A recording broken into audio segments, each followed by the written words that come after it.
Recently I've been wondering, how did Muslims degenerate from one of the most powerful, richest and advanced people of the world to what they are today? They are nothing but a shadow of their former selves. Often they are violent and irrational, as we've seen in Europe lately with the high amounts of crime the Muslim migrants commit. Knowing that, it's quite unsurprising to see that 51% of US Muslims want Sharia law to be enforced, and 25% are okay with violence against Americans. One could say it's the Quran that's making them act in such a primitive way, and I would agree since there are very violent verses that people interpret as literal. But there are also verses that encourage these people to inbreed, which causes each new generation to be worse than the previous one. Although here in the first world we have laws that forbid incest, Muslim majority countries have been practicing it for the last 1,400 years, and Allah doesn't mind it.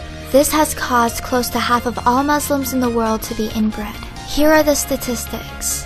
70% of Pakistanis, 67% of Saudi Arabians, 64% of those living in Jordan and Kuwait, 63% of Sudanese, 60% of Iraqi, 54% of Muslims in the United Arab Emirates and Qatar, and 25 to 30% of those in Turkey are inbred. In England, at least 55% of Pakistani immigrants are married to their first cousins. In Denmark, the number of inbred Pakistani immigrants is around 40%. So what's wrong with incest exactly? I'm sure most of you have heard the terrible birth defects you can get from being inbred, but you don't know the exact statistics. So here they are. Incest causes a 100% increase in the risk of stillbirths, 50% increase in the risk that the child dies during labor. The risk of autosomal recessive genetic disorders, such as cystic fibrosis and spinal muscular atrophy, is 18 times higher. The risk of death due to malformations is 10 times higher. And after generations and generations of incest, the birth defects get worse and worse and more common. But it's not only birth defects that you have to worry about.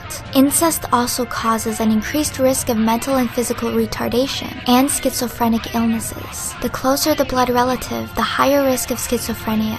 Social abilities develop much slower in inbred babies. Visual fixation, social smile, sound seizures, oral expression, and hand grasping are significantly delayed in the newborn inbred babies. Research shows that if your parents are cousins, intelligence goes down 10 to 16 IQ points. The risk of having an IQ lower than 70, which is the official classification for being retarded, increases 400% among children of cousin marriages. Unsurprisingly, the average IQ of someone in a Muslim country is only 81, all thanks to incest. A lot of people say IQ doesn't matter, and they are wrong, and as a response to that, I say just look at the achievements of countries with high IQs compared to those with low IQs. Just compare Japan to Pakistan. It's fucking obvious. The Middle Eastern low IQ would explain why the Arab world translates only 330 books every year. That's about 20% of what Greece does alone. In the last 1,200 years of Islam, just 100,000 books have been translated into Arabic. And that's about what Spain does in a single year. 7 out of 10 Turks have never even read a book.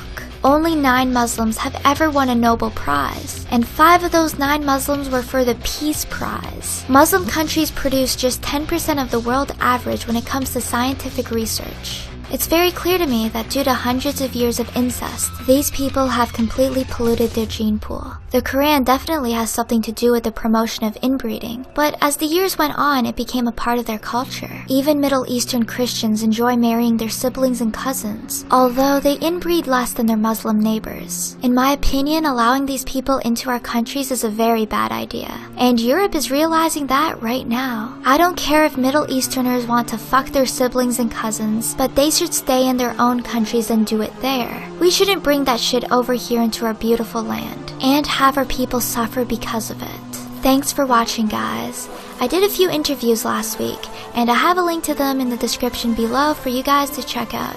And I think you guys will enjoy them if you're curious about knowing more about me and my life. And always remember to stay sane.